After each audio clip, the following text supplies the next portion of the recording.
के मलकानगिरी के अपहृत डीएम विनील कृष्णा को नक्सलियों ने रिहा कर दिया है। रिपोर्ट के मुताबिक नक्सलियों ने कृष्णा को जनभाई घाट के पास पत्रकारों को सौंप दिया। कृष्णा को 9 दिनों के बाद रिहा किया गया है। गौरतलब है कि 22 फरवरी को कनिष्ठ अभियंता पवित्र मांझी को नक्सलियों ने रिहा कर दिया था, लेकिन डीएम कृष्णा को रिहा करने के लिए किए गए अपने वादे से वो मुकर गए थे। नक्सलियों ने कृष्णा की रिहाई के लिए कुछ और शर्तें रख दी थी। अभी तक ये पता नहीं चल सका है कि उड़ीसा सरकार ने नक्सलियों की नई शर्तों को माना या नहीं। हालांकि उड़ीसा सरकार द्वारा माओवादियों की पिछली सभी 14 मांगे मान लिए जाने के बाद ही कनिष्ठ अभियंता पवित्र मांझी को रिहा किया गया था।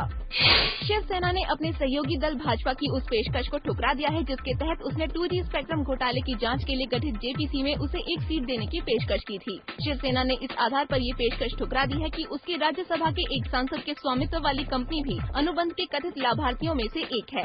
नए रेल बजट में इस बार भी यात्री किरायों में किसी विशेष बदलाव की संभावना नहीं है, और यदि ऐसा होता है तो ये लगातार 8वां साल होगा जब रेल यात्री किरायों में परिवर्तन नहीं होगा। रेल मंत्री ममता बनर्जी द्वारा लोकसभा में शुक्रवार को पेश किए जाने वाले रेल बजट में 100 नई ट्रेनों का ऐलान किया जा सकता है। इनमें से करीब 1 दर्जन नॉन स्टॉप दुरंतो ट्रेन शामिल होंगी। पेश किए जाने वाले 2011 से 12 के रेल बजट में संभवतः मेट्रो शहरों में बड़े रसोई घरों की स्थापना का उल्लेख भी होगा। इन रसोई घरों में प्रतिदिन 50,000 से 1 लाख रेल यात्रियों के लिए भोजन तैयार किया जा सकता है। नई कैटरिंग नीति के अनुसार रेलवे खुद इन रसोई घरों की देखरेख का काम करेगी।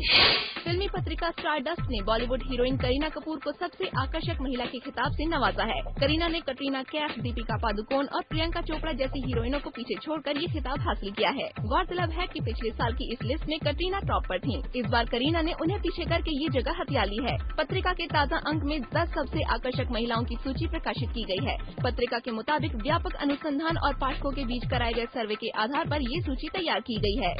बॉलीवुड अभिनेत्री माधुरी दीक्षित ने दक्षिण के मशहूर अभिनेता रजनीकांत के साथ फिल्म करने से इनकार कर दिया है। दरअसल वो रजनीकांत की बहन की भूमिका नहीं करना चाहती थीं। माधुरी ने ट्विटर पर लिखा कि वो रजनीकांत के साथ फिल्म करना पसंद जरूर करेंगी, लेकिन अभी उन्हें उनकी बहन की भूमिका मिली थी। उन्हें सही भूमिका के लिए इंतजार करना होगा। वैसे माधुरी 1987 में 61 वर्षीय रजनीकांत के साथ उत्तर दक्षिण फिल्म में अभिनय कर चुकी हैं।